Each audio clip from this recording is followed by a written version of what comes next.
Assalamualaikum warahmatullahi wabarakatuh. Qala al-musannifu rahimahullahu ta'ala wa nafa'ana bihi wa bi ulumihi fid dharaini amin ya rabbal alamin. Khususon ila ruhi Mbah Muhammad Asnawi Kudus biridha ila bisyafaatul salihah. Al-Fatihah. A'udzubillahi minasyaitonirrajim. Bismillahirrahmanirrahim. Alhamdulillahirabbil alamin arrahmanirrahim maliki yaumiddin iyyaka na'budu wa iyyaka nasta'in ihdinas siratal mustaqim siratal ladzina an'amta 'alaihim ghairil maghdubi 'alaihim waladdallin amin. Alhamdulillah, pada pertemuan sebelumnya kita semuanya sudah mempelajari tentang tata cara berwudu. Berikut pula dilanjutkan dengan mempelajari tentang niatnya wudu. Kemudian setelah mempelajari niatnya wudu, kita juga sudah mempelajari tentang doanya setelah wudu. Alhamdulillahirabbil alamin. Pada kesempatan kali ini kita akan lanjut mempelajari tentang fasal yang membatalkan wudu. Bismillahirrahmanirrahim. Faslun fi mubtilatil wudu'i. Utawi iki iku fasal ingkang nerangaken tentang hal-hal yang membatalkan wudu. Bismillahirrahmanirrahim. Faslun fi mubtilatil wudu'i. Utawi iki iku fasal kang nerangaken perkara-perkara kang batalake wudu. Perkara kang batalake wudu iku papat. Hal-hal yang membatalkan wudu itu ada 4 perkara. Rupane siji, perkara kang metu saka kubul utawa dubur. Yang pertama yakni sesuatu yang metu, yang keluar saka kubul dari kemaluan atau dubur atau saking anus.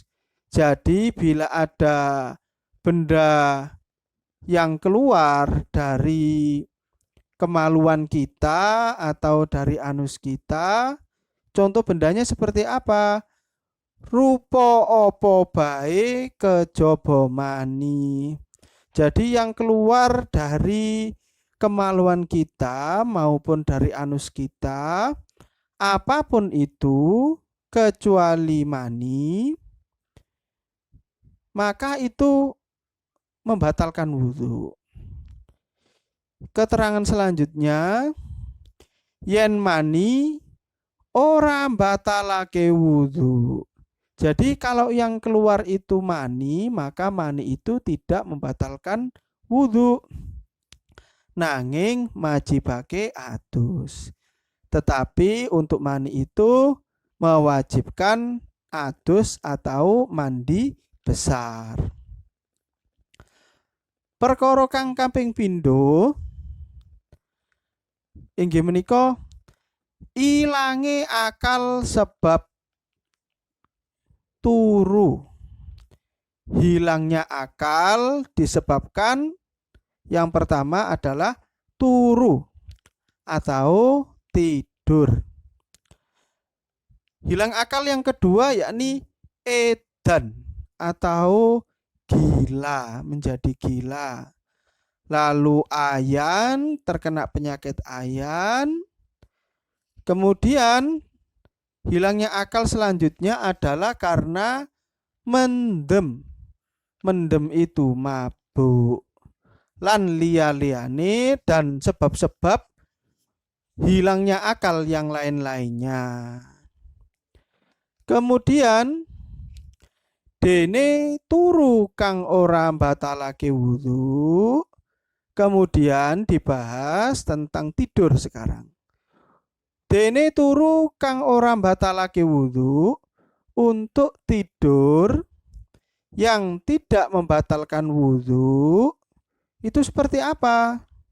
Iku turu kang netepe bokongi kang sekira ora bisa metu angin lan sak penunggalane, yaitu model tidur yang mana kita itu memposisikan bokong kita di mana posisinya itu sekira-kiranya tidak bisa mengeluarkan angin lan sepenunggalane dan sejenisnya.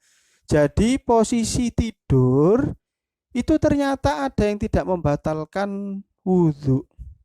Posisi yang seperti apa yang tidak membatalkan wudhu? Yakni sekiranya posisi dari tidur kita itu tidak bisa memberi kesempatan kepada angin untuk bisa keluar dari lubang anus kita. Maka bila angin itu tidak mampu keluar maupun juga tidak mampu masuk, posisi tidur kita seperti itu tidak membatalkan wudhu. Seperti apa posisi tidurnya?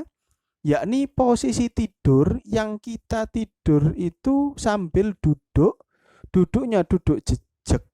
Jadi tidak sekalipun mengangkat posisi bokong kita sehingga tidak memberi kesempatan kepada angin untuk keluar maupun masuk. Nah, bila posisi tidur kita bisa duduk jejak seperti itu, maka itu tidak membatalkan wudhu karena anginnya tidak bisa keluar dan masuk dari lubang pembuangan atau lubang anus kita.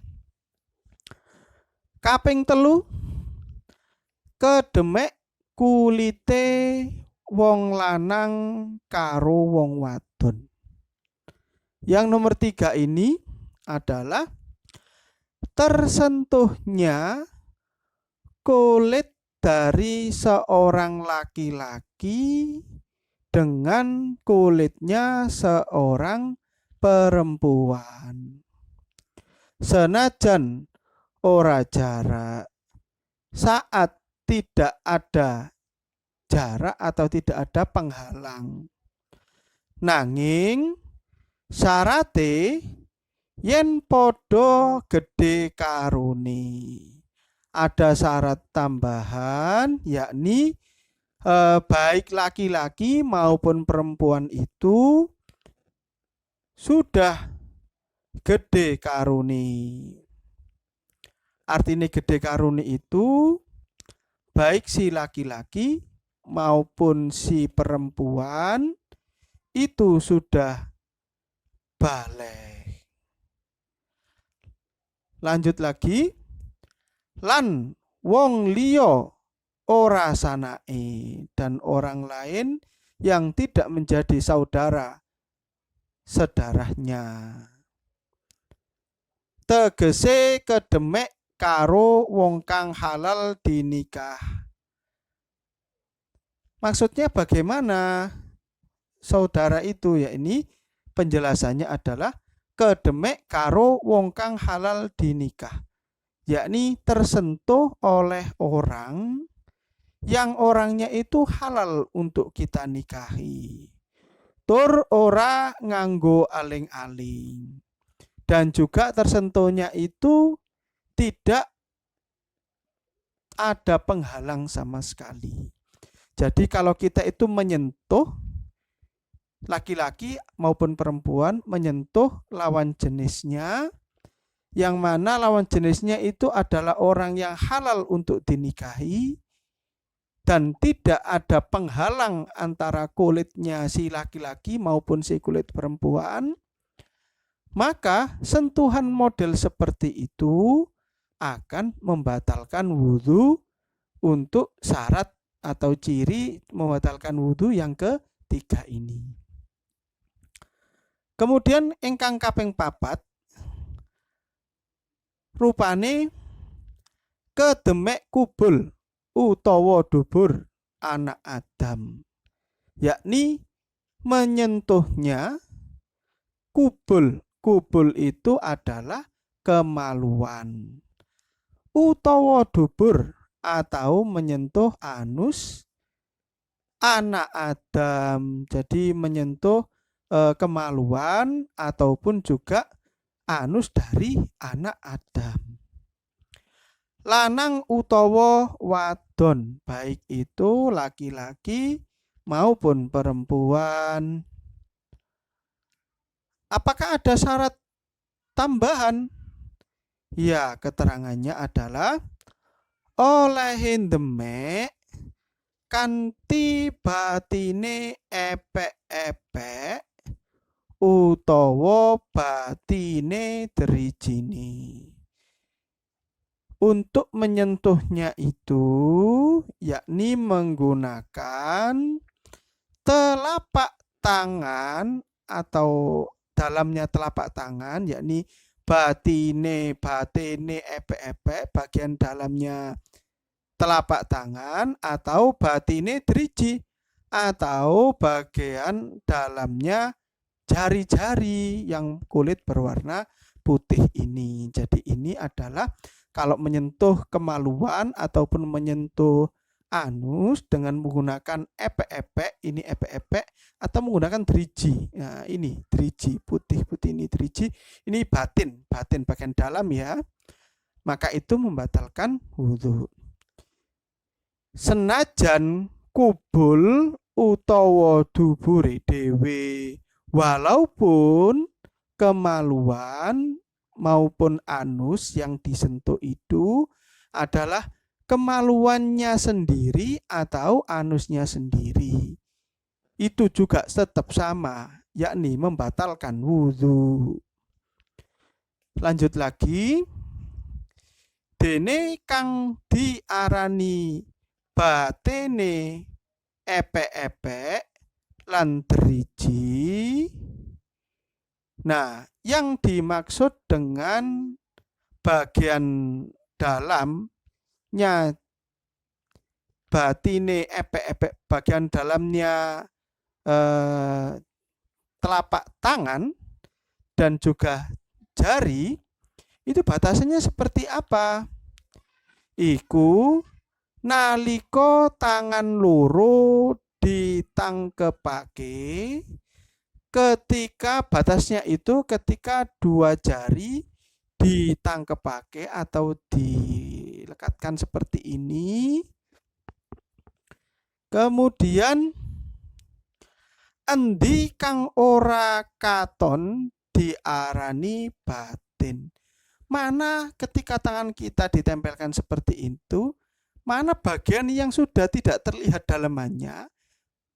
Nah, tentunya bagian sini ini sudah tidak tampak ya. Nah, seperti ini bisa kelihatan ya.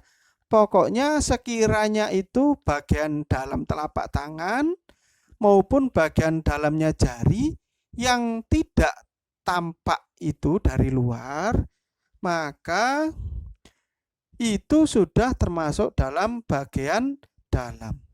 Endi kang katon diarani zahir. Dan mana bagian yang terlihat, maka itu adalah bagian luar. Jadi manakala kita menyentuh dengan bagian dalam alias bagian yang tidak terlihat ini, maka menyentuh dengan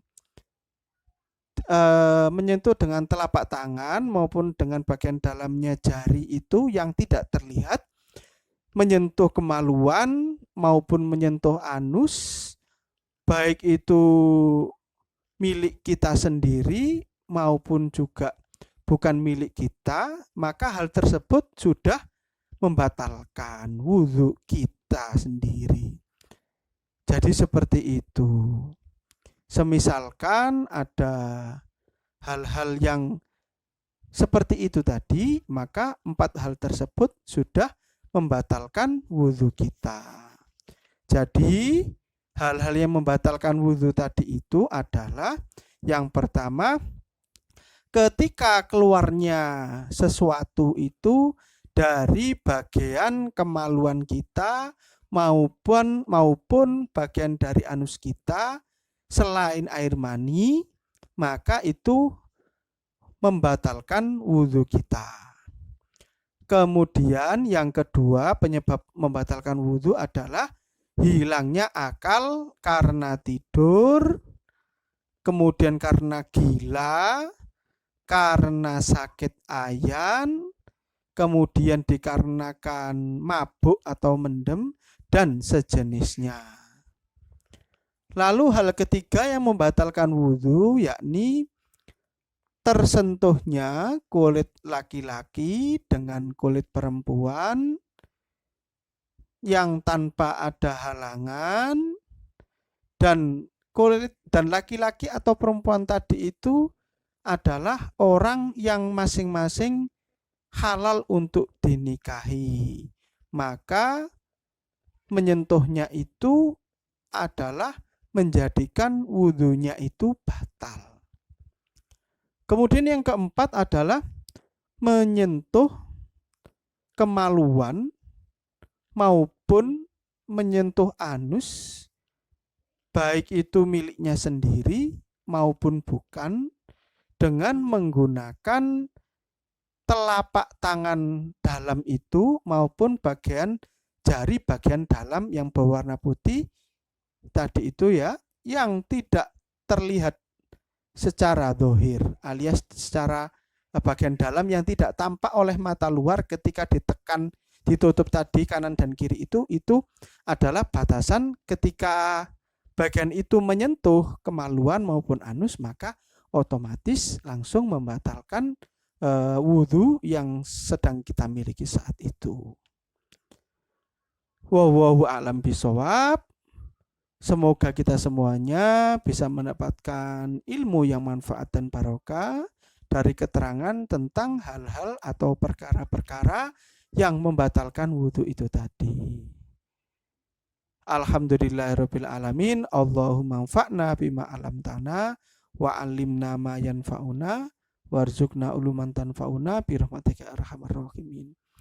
Alhamdulillahirabbil alamin. Subhanakallahumma wa bihamdika asyhadu an la ilaha illa anta astaghfiruka wa atubu ilaik. Al-Fatihah. Bismillahirrahmanirrahim. Assalamualaikum warahmatullahi wabarakatuh.